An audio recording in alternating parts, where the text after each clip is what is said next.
नमस्कार। न्यूज़ के खास कार्यक्रम में आपका स्वागत है। मैं हूं देवेंद्र कुशवाहा। आज इस कार्यक्रम में हम बात करेंगे यूपी में हो रहे ग्लोबल इन्वेस्टर समिट की, जिसका शुभारंभ पीएम मोदी ने किया। यह समिट 10 से 12 फरवरी यानी 3 दिनों तक चलेगी। यूपी सरकार का दावा है कि यह देश की सबसे बड़ी समिट है। इतना ही नहीं, इस समिट में 16 देशों के 304 कंपनियों के प्रतिनिधि भाग ले रहे हैं। यूपी सरकार इस समिट से 25 लाख करोड़ निवेश की उम्मीद लगा रही है। कैसे, जानेंगे इसी कार्यक्रम में। तो आइए शुरू करते हैं। एक आशा एक उम्मीद।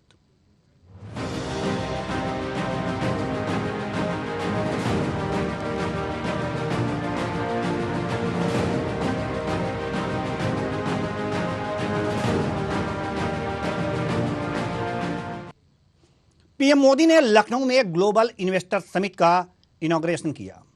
10 से 12 फरवरी यानी कि 3 दिनों तक यह इन्वेस्टर समिट चलेगी। यूपी सरकार का दावा है कि यह देश की सबसे बड़ी समिट है।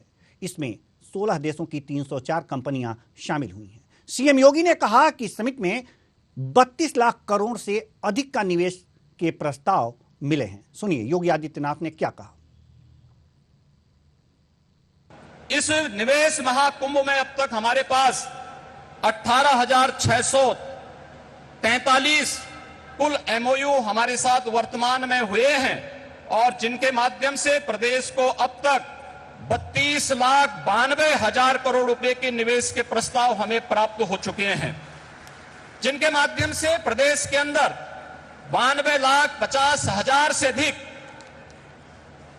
यहां पे नौकरी और रोजगार की संभावनाएं जिनके माध्यम से देश के अंदर होंगी। वहीं पीएम मोदी ने अपनी इनॉग्रेशन स्पीच में कहा कि इतना सामर्थ्य होने के बावजूद यूपी के साथ कुछ बातें जुड़ गई हैं। लोग कहते थे कि यूपी का विकास होना नामुमकिन है, यहां कानून व्यवस्था सुधारना नामुमकिन है, यहां आए दिन घोटाले होते हैं। लेकिन 5-6 सालों के भीतर यूपी ने खुद को डंके की चोट पर बेहतर साबित किया है। अब यूपी की पहचान बेहतर कानून व्यवस्था के नाम से जाना जाता है। कुछ बातें जुड़ गई थी। लोग कहते थे यूपी का विकास होना मुश्किल है, लोग कहते थे यहां कानून व्यवस्था सुधरना नामुमकिन है, यूपी बीमारू राज्य कहलाता था, यहां आए दिन हजारों करोड़ के घोटाले होते थे। हर कोई यूपी से अपनी उम्मीदें छोड़ चुका था, लेकिन सिर्फ 5-6 साल के भीतर यूपी ने अपनी एक नई पहचान स्थापित कर ली है और डंके की चोट पर कर दी है। अब यूपी को सुशासन से, गुड गवर्नेंस से पहचाना जा रहा है।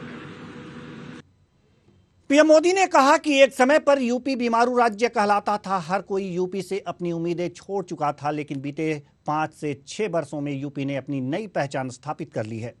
अब यूपी अपनी गुड गवर्नेंस के लिए पहचाना जा रहा है। बहुत जल्द यूपी देश के उस इकलौते राज्य के रूप में जाना जाएगा जहां 5 अंतर्राष्ट्रीय हवाई अड्डे, इंफ्रास्ट्रक्चर के साथ साथ यूपी में सरकारी सोच और अप्रोच के ईज ऑफ डूइंग बिजनेस को लेकर बदलाव आया है। आज यूपी एक आशा एक उम्मीद बन चुकी है। अब यूपी की पहचान बेहतर कानून व्यवस्था, शांति और स्थिरता के लिए है। अब यहां वेल्थ क्रिएटर्स के लिए नित्य नए अवसर बन रहे हैं। बीते कुछ वर्षों में आधुनिक इंफ्रास्ट्रक्चर, उत्तर प्रदेश के इस इंफ्रास्ट्रक्चर की जो पहल है उसके परिणाम नजर आ रहे हैं। बिजली से लेकर कनेक्टिविटी तक हर क्षेत्र में सुधार आया है। बहुत जल्द यूपी देश के उस इकलौते राज्य के तौर पर भी जाना जाएगा जहां 5 इंटरनेशनल एयरपोर्ट है।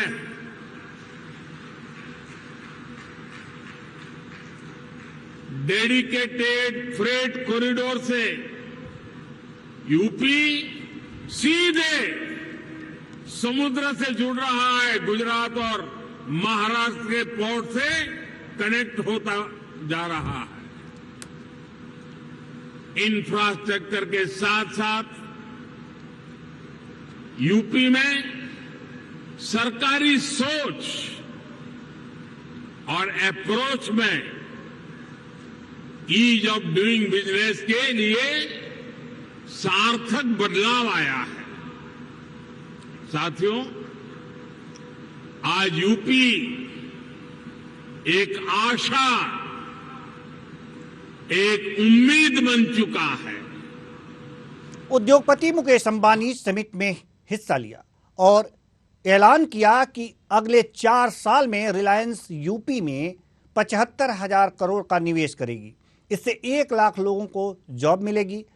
10 GW की रिन्यूएबल एनर्जी क्षमता का प्लांट स्थापित करेंगे। यह प्रदेश में अब तक की सबसे बड़ी रिन्यूएबल एनर्जी परियोजना होगी। रिलायंस की यूपी में बायोगैस एनर्जी बिजनेस में उतरने की तैयारी है। 2023 के अंत तक यूपी के सभी शहरों में 5G रोल आउट हो जाएगा। नए भारत के लिए यूपी आशा का केंद्र बन गया है। नोएडा से गोरखपुर तक लोगों में जोश और उत्साह है। यूपी का स्वर्णिम युग शुरू हुआ है। Today, I am happy to announce that we plan to invest an additional 75,000 crores in UP over the next 4 years across geo, retail and renewable businesses. These new investments will create an additional over 1 lakh jobs in the state. Uttar Pradesh का स्वर्णिम युग शुरू हुआ है। सभी UP वासियों को मेरी हार्दिक शुभकामनाएं। I wish this summit and the state all the success. निवेश के लिए यूपी आकर्षण का केंद्र बन गया है। सरकार ने ईज ऑफ डूइंग बिजनेस को लेकर अच्छा काम किया है। इससे यहां निवेश बढ़ा है। पीएम मोदी एक बात कहते हैं कि यूपी प्लस योगी बहुत हैं उपयोगी। मैं भी इससे अपनी सहमति जताता हूं। उत्तर प्रदेश से हमारे 70 दशक पुराने संबंध हैं। रेणुकूट में हमारी फ्लैगशिप कंपनी हिंडाल्को की सीमेंट फैक्ट्री है। यूपी में आदित्य बिरला ग्रुप के 7 से अधिक बिजनेस हैं। 13,000 लोग काम करते हैं। यूपी में 2,500 करोड़ के निवेश का प्रस्ताव करता हूं, ऐसा कुमार मंगलम बिरला ने कहा। सुनिए। Governance, Uttar Pradesh is creating an example for other states to follow.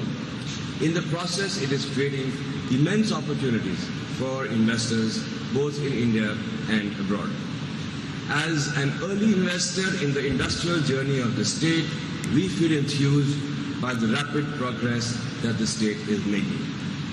Today, Uttar Pradesh can rightly be considered one of the key states driving India's journey towards a $5 trillion economy. And therefore, we are committing further investments to the tune of rupees 25,000 crores across our businesses, cement, metals, chemicals, financial services, and renewable energy. तो उत्तर प्रदेश में global investor summit का आज से आगाज हो गया है। प्रधानमंत्री ने इसका शुभारंभ किया है और तमाम वहां पर उद्योगपति आए हैं और यहां पर निवेश करने की घोषणाएं किए हैं। जैसा कि हमने आपको दिखाया, तमाम विदेश से भी उद्योगपति आए हैं, उनके प्रतिनिधि आए हैं और यहां पर निवेश की घोषणाएं किए हैं। उत्तर प्रदेश के स्वर्णिम भविष्य का सपना देखा जा सकता है इस इन्वेस्टर समिट से। आज इसी मुद्दे पर चर्चा करेंगे और चर्चा के लिए हमारे साथ जावेद मलिक अंसारी, कांग्रेस प्रवक्ता, बहुत बहुत स्वागत है आपका हमारे इस कार्यक्रम में। साथ ही साथ डॉक्टर डीसी शुक्ला, अर्थशास्त्री हैं, आपका भी बहुत बहुत स्वागत है हमारे इस कार्यक्रम में। साथ ही डॉक्टर प्रियंका मौर्य, बीजेपी नेता, डॉक्टर विप्लव चौधरी, बीएसपी नेता, आप दोनों का भी बहुत बहुत स्वागत है हमारे इस कार्यक्रम में। चर्चा की शुरुआत करते हैं। चर्चा की शुरुआत हम करेंगे मलिक जावेद अंसारी जी से, जो कांग्रेस के प्रवक्ता हैं। मलिक साहब, सवाल आपसे है, इन्वेस्टर समिट का आगाज हुआ है, उत्तर प्रदेश में निवेश होगा और वहां पर आर्थिक गतिविधियां तेज होंगी और लोगों का जीवन स्तर ऊंचा उठेगा, क्या कहेंगे आप?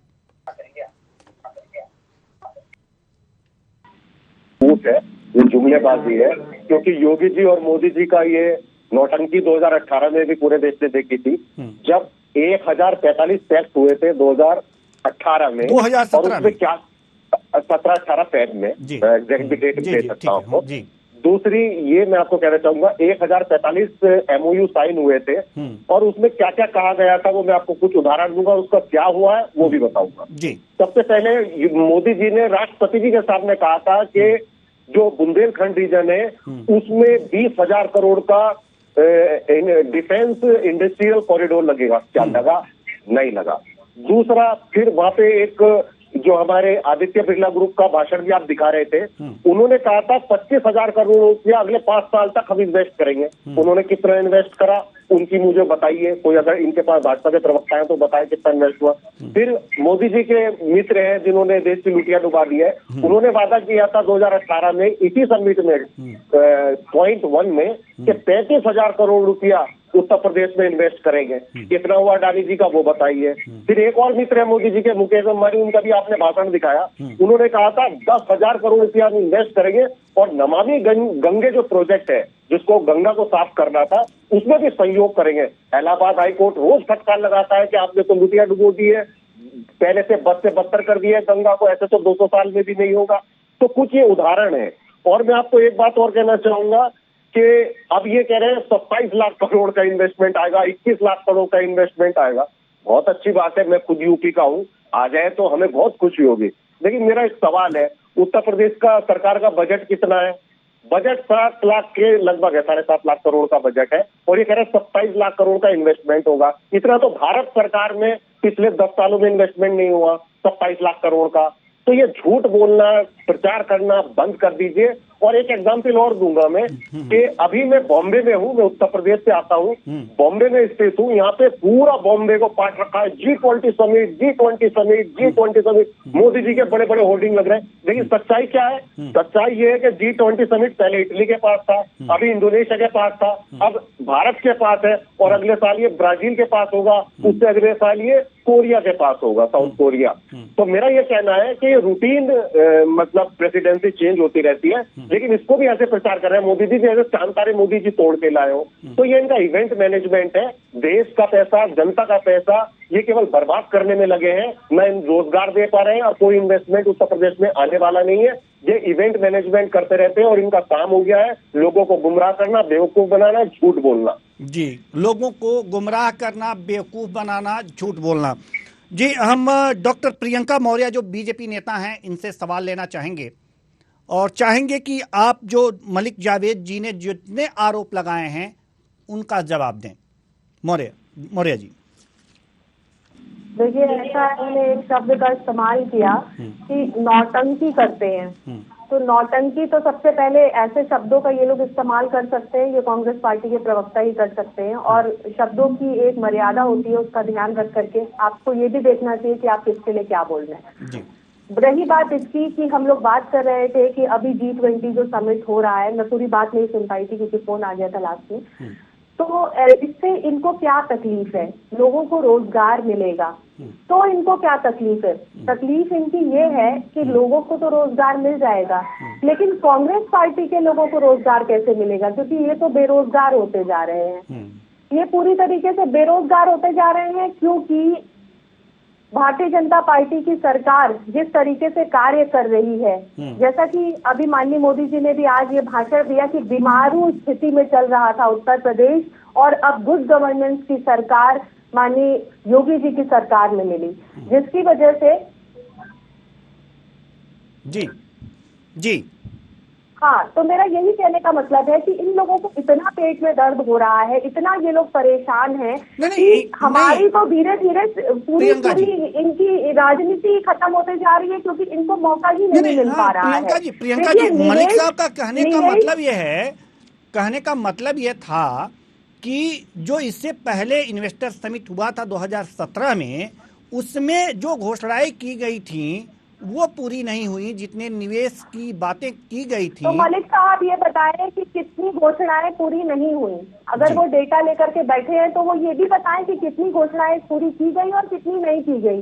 क्या इनके हिसाब से सारी घोषणाएं विफल हुई? पहले तो वो इस चीज का जवाब दे, और मुझे इस चीज का भी जवाब दे कि जब इनकी सरकार थी तो कितने निवेश हुए और तब कितना भारत का विकास हुआ, कितना उत्तर प्रदेश का विकास हुआ, इन लोगों ने क्या किया इस देश के लिए, क्या किया। तो सबसे पहले ये इस पे भी जवाब दें कि कितना, अगर ये बात कर रहे हैं कि क्या क्या हुआ, इतने इतने का आया था इन्वेस्टर्स का, तो कितना उसका ग्राफ रहा, तो ये भी ग्राफ बताए, उसके बाद ये जवाब मांगे। और देखिए इनका जो तरीका है, ये तरीके से ये कभी भी वापस राजनीति में नहीं आ पाएंगे। अगेन द कॉन्सेप्ट इज कि इनको परेशानी इसी चीज से है कि जब कार्य होने लगेगा तो जनता इनको पूरी तरीके से नकार देगी। और यहाँ दलाली नहीं होती है भाई साहब, ये भारतीय जनता पार्टी की सरकार है, एक एक लोगों तक योजनाओं का लाभ पहुंचाया जाता है। जी, ये एक लोगों तक योजनाओं का लाभ पहुंचाया जाता है। खैर ठीक है, जब मलिक जावेद जी हमारे साथ इस वक्त नहीं हैं, जल्दी ही जुड़ने का एक बार और प्रयास करेंगे, फिर आपके प्रश्नों के उत्तर देंगे।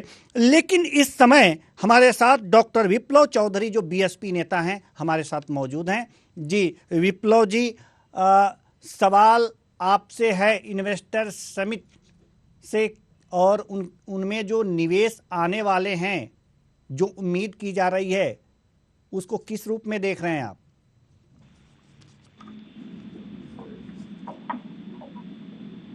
करता हूं, आपने मुझे मौका दिया इस पर बात रखने का। देवेंद्र जी, मैं एक अडम गोलवी साहब का शेर है, उससे बात अपनी शुरू करूंगा कि तुम्हारी फाइलों में गांव का मौसम गुलाबी है, ये आंकड़े झूठे हैं और ये दावे किताबी हैं। तो दावे किताबी है। मैडम बैठी हुई हैं साथ में, बीजेपी नेता है। मैडम ये बात ये बहुत बेशक जानती हैं कि जितने इन्वेस्टर्स का वादा किया जा रहा है इन्वेस्टमेंट का, उतना इन्वेस्टमेंट तो जमीन पर उतरता नहीं। और मैं ये कहता हूँ कि बीइंग अ सिटीजन ऑफ, मैं उत्तर प्रदेश का नागरिक होने के नाते मैं इस बात के लिए बड़ी खुशी जाहिर करता हूँ कि ठीक है, अगर ऐसा होता है तो बहुत अच्छी बात है, प्रदेश का विकास होगा। परंतु उसके साथ में एक बहुत ही गहन चिंतन का विषय ये है कि अगर वास्तविकता में ऐसा इन्वेस्टमेंट उत्तर प्रदेश के पास आता है तो क्या उत्तर प्रदेश की सरकार के पास उसको मैनेज करने की काबिलियत है? क्योंकि मैं आपको इस आधार पे कह रहा हूं, पिछले भारत सरकार के प्रोग्राम में स्किल इंडिया पर बहुत ज्यादा जोर दिया गया, लेकिन उसके बावजूद भी बहुत अच्छे नतीजे नहीं आए हैं। और इन्वेस्टमेंट काबिलियत है या नहीं, आता है तो ये सवाल, इस प्रश्न का उत्तर डॉक्टर डीसी शुक्ला जी से ले लेते हैं, जो अर्थशास्त्री हैं। उत्तर प्रदेश में अगर इतना निवेश आएगा तो उसे संभालने की काबिलियत उत्तर प्रदेश के अंदर है या नहीं? जी शुक्ला जी। मैंने ये नहीं कहा उत्तर प्रदेश के अंदर है, मैंने ये कहा उत्तर प्रदेश सरकार के अंदर काबिलियत है। ठीक है, काबिलियत ठीक है, वही बात हुई, क्योंकि उत्तर प्रदेश को संभाल सरकार ही रही है, उसका संचालन वही कर रही है। ठीक है जी शुक्ला जी।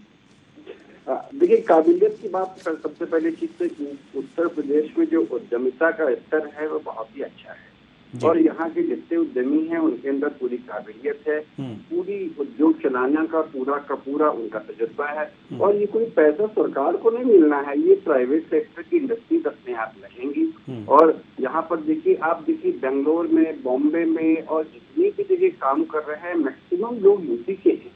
आप देखिए, और बॉलीवुड की अगर आप पूरी फिल्म इंडस्ट्री देखिए तो मैक्सिमम लोग आपको यूपी के ही मिलेंगे, अपने आजमगढ़ के आसपास के क्षेत्र के मिलेंगे सारे के सारे। तो मैं तो बड़े गर्व के साथ कह सकता हूँ कि यूपी के अंदर वो उद्यमिता है, वो नेतृत्व क्षमता है कि बिजनेस के क्षेत्र में पूरा काम कर सके। और जो इन्वेस्टमेंट आ रहे हैं, जो आपने बात किया, ठीक है, ये जितने भी इन्वेस्टमेंट आपका आ रहे हैं, जिनका हम लोग जिक्र कर रहे हैं, ये देखिए एक साल में नहीं ले सकते इतने बड़े बड़े प्रोजेक्ट। आपने देखा होगा 1-2 साल तो कम से कम जमीन का एक्विजिशन करने में ही टाइम लग जाता है। तो ये बहुत लॉन्ग टर्म प्रोजेक्ट होते हैं और एक जितना रिलायंस कहती है जितने बड़े प्रोजेक्ट लगाते हैं, प्रोजेक्ट को लगने में 3-4 साल लगता है जी। तो ये प्रोजेक्ट, लेकिन एक सबसे बड़ी चीज जो इस समिट से निकल के आई है, एक माहौल बना है। और मैंने काफी समिट यहाँ लोकल डिस्ट्रिक्ट में अटेंड किया है, मैंने देखा एक बहुत ही सकारात्मक माहौल बना है और एक उत्साह जागृत हुआ है। और जब उत्साह जागृत होता है तो आज का युवा जो है उसके अंदर क्षमता है, तो जरूरी नहीं सब 1 साल में लग गया, 2 साल में लग गया। एक बहुत बड़ा बदलाव और माइंडसेट में हुआ है, ब्यूरोक्रेसी के माइंडसेट में हुआ है। मैंने देखा है कि जो ब्यूरोक्रेसी पहले जो व्यवसायियों हैं उनके लिए उनके दरवाजे बंद रहते थे, वो खुद उनको आमंत्रित कर रहे हैं कि आइए यूपी में इंडस्ट्री लगाइए। इससे लगता है एक सकारात्मक कदम पहले भी उठाए गए थे, लेकिन लग रहा है इसके बाद और तेजी से। और पेंडेमिक के बाद 2-3 साल बाद इकोनॉमी हमारी पूरी क्लोज रही, तो कोई भी आदमी हिम्मत नहीं जुटा पा रहा है। और इस समय ये बहुत ही सकारात्मक कदम है। मैं राजनीतिक पार्टियों का अपना अपना काम है, वो अपना काम करते रहें, लेकिन हम अर्थशास्त्रियों का काम क्या है कि अर्थव्यवस्था कैसे आगे बढ़े, इससे हमें काम करना है। और इस हिसाब से और सही बातें सामने रखना, सही बातें सामने रखना जी। ठीक है, हम आपके पास आएंगे, लेकिन इससे पहले हम मलिक जावेद जी के पास जाना चाहेंगे। मलिक जावेद जी, आपसे डॉक्टर प्रियंका मौर्य जी ने सवाल किया है कि अगर आपके पास आंकड़े हों कि आपकी सरकार थी तो कितना निवेश आया था, और जब 2017 में इन्वेस्टर समिट हुआ था उस समय कितने निवेश की उम्मीद की गई थी और कितना आया था, अगर आपके पास आंकड़े हों तो रखें और बताएं। योगी जी ने बजट पेश किया था उत्तर प्रदेश असेंबली में, तो कहा था कि ये जो समिट हुई है इसमें हमने जो बजट पेश कर रहे हैं वो 4,28,000 करोड़ का बजट पेश किया है और इतने के हमारे एमओयू साइन हुए। तो वो तो जवाब ये देंगे ना कितने के हुए नहीं होंगे, मुझसे उल्टा पूछ रहे हैं। सरकार में आप सवाल मुझसे पूछ रहे हो। तो योगी जी ने असेंबली में कहा था कि 4.25 लाख करोड़ के एमओयू साइन हुए। और दूसरा मैं आपका जवाब दे रहा हूँ के समय में तो जो है वो सबके सामने है, अपना भी प्लीज ग्राफ दिखाइए। हाँ, मैं बता रहा हूँ देश पे 70 सालों में 54 लाख करोड़ का कर्ज था और अब 150 लाख करोड़ का कर्ज हो गया है देश पे। 300 योगी जी ने 3.5 लाख करोड़ का कर्ज बढ़ा दिया है उत्तर प्रदेश पे, और उत्तर प्रदेश के नागरिकों को कर्जदार कर दिया है आपने। ये आपकी अर्थव्यवस्था है, ये आपकी अर्थव्यवस्था है। अभी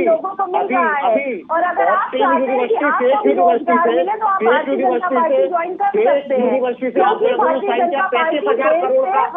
देश यूनिवर्सिटी से आपने 35,000 करोड़ का साइन कर दिया। 35,000 करोड़ का व्हाट्सएप यूनिवर्सिटी से हमारे साथ ऑलरेडी 35,000 करोड़ का एमओयू साइन कर दिया व्हाट्सएप यूनिवर्सिटी से अमेरिका की। वो आपको समझ में नहीं आएगा, तो व्हाट्सएप यूनिवर्सिटी से आपकी सरकार को आने में कितना समय लगेगा। तो इन्वेस्टमेंट आने के तो आप पार्टी तो फर्जीवाड़ा करना बंद कर दीजिए, गुमराह करना बंद कर दीजिए देश को प्रियंका जी। और उत्तर प्रदेश 35,000 करोड़ का एमओयू साइन कर दिया यूनिवर्सिटी से आपकी सरकार ने। 2 सीट से सिमट गए हैं। पहले आप मंथन करें कि आप लोगों का इन्वेस्टमेंट आपके पार्टी के प्रति कैसा है, देश के बारे में सोचने के लिए हमारे ऑलरेडी योगी और मोदी बैठे हुए हैं जो कर्जदार कर दिया है, देश की अर्थव्यवस्था डूब चुकी है प्रियंका जी। नहीं चलेगा। 300% कर दिया देश की अर्थव्यवस्था आपने, देना पड़ेगा कि कितना देश की अर्थव्यवस्था पे 300% कर्ज बढ़ा दिया है आपने। प्रचार कर रहे हो, मोदी जी के फोटो आ रहे हैं बड़े बड़े, क्या हो रहा है? अरे पाकिस्तान छोड़िए, ठीक है। बेरोजगारी दूर हो किसी भी तरीके से। Pakistan, we are much more interested in India. Doctor Priyanka Maurya ji, doctor Priyanka Maurya ji, doctor Priyanka Maurya ji, doctor Priyanka Maurya ji, doctor Priyanka Maurya ji, Javed Ansari ji, Malik Javed Ansari ji, doctor Priyanka Maurya ji, doctor Priyanka Maurya ji, doctor Priyanka Maurya ji, बेरोजगारों की बात हो रही है, बेरोजगारी की बात हो रही है, और आप कांग्रेस को बेरोजगारों की बात कर रही है कि ये लगातार कांग्रेस वाले बेरोजगार होते जा रहे हैं, तो इसकी जिम्मेदारी भी तो आप ही की है। स्वरोजगार के माध्यम से हर कोई कार्य कर रहा है और आगे बढ़ रहा है। इस समय बेरोजगारी से अगर कोई जूझ रहा है तो कांग्रेस पार्टी के लोग ही हैं। कांग्रेस पार्टी के प्रवक्ता से ही पूछ लीजिए। 2 करोड़ नौकरियों का क्या हुआ? 2 करोड़ नौकरियों का क्या हुआ?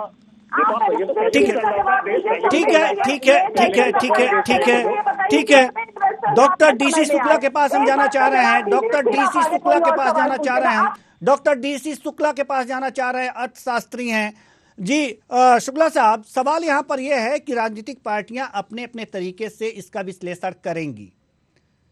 जो विपक्ष है वो कहेगा कि हाँ बस ये प्रोपेगेंडा है और जनता के पैसे को लुटाया जा रहा है, इस तरह के तमाम बातें सामने आएंगे। लेकिन सवाल यह है कि अगर उद्योगपति आ रहे हैं और निवेश की बातें कह रहे हैं तो निश्चित है कुछ उम्मीदें तो जगती हैं। क्या 2017 में जो इन्वेस्टर समिट हुआ था, क्या जितना उम्मीद की गई थी उतना भले ही ना हो, लेकिन क्या उत्तर प्रदेश ग्रो नहीं किया, आगे नहीं बढ़ा इस क्षेत्र में? जी जल्दी से सर। हाँ, इस पे देखिए यूपी में जो काम हुआ है वो देखिए पार्टियां कोई भी रही हो, ये काम तो हुआ है, लेकिन अब बहुत तेजी से काम इसमें होना है। और देखिए हमें राजनीतिक उससे दृष्टिकोण से ऊपर उठकर उद्योगपतियों को उनको प्रोत्साहन देना पड़ेगा जिससे यूपी से आए। और एक बहुत बड़ा कारण और भी है कि आप देखिए यूपी में पूरा की पूरा जितने भी लोग हैं, सारे इंडस्ट्रीज वो यहाँ यूपी में आना चाहती है, लेकिन हमें एक पूरा माहौल अभी तक नहीं मिल पा रहा था। एक माहौल देखिए, जब इंडस्ट्रीज आती हैं तो उनके साथ टेक्नीशियंस भी आते हैं, उनका कल्चर भी आता है, उनका दृष्टिकोण भी आता है और उन्हें स्वतंत्रता भी चाहिए।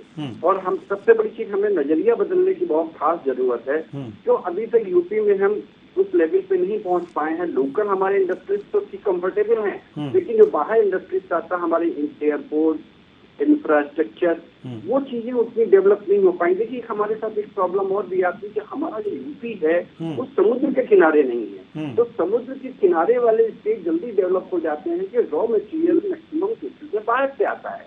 यूपी में हमारा रॉ मटेरियल जो आता है, हमारी लॉजिस्टिक कॉस्ट बहुत ज्यादा आती है, लेकिन सरकार ने इस बजट में लॉजिस्टिक कॉस्ट जो है उसको घटाने के लिए बहुत ज्यादा काम किया है। और मैं उम्मीद करता हूं कि यूपी के अंदर अब इंडस्ट्रीज आएंगी, काफी तेजी से आएंगी और काफी मॉल, क्यों देखिए पहले भी टाटा लखनऊ में है। और देखिए एक चीज उम्मीद है जी, उम्मीद है और उम्मीद पर ही दुनिया काम है। बहुत बहुत धन्यवाद।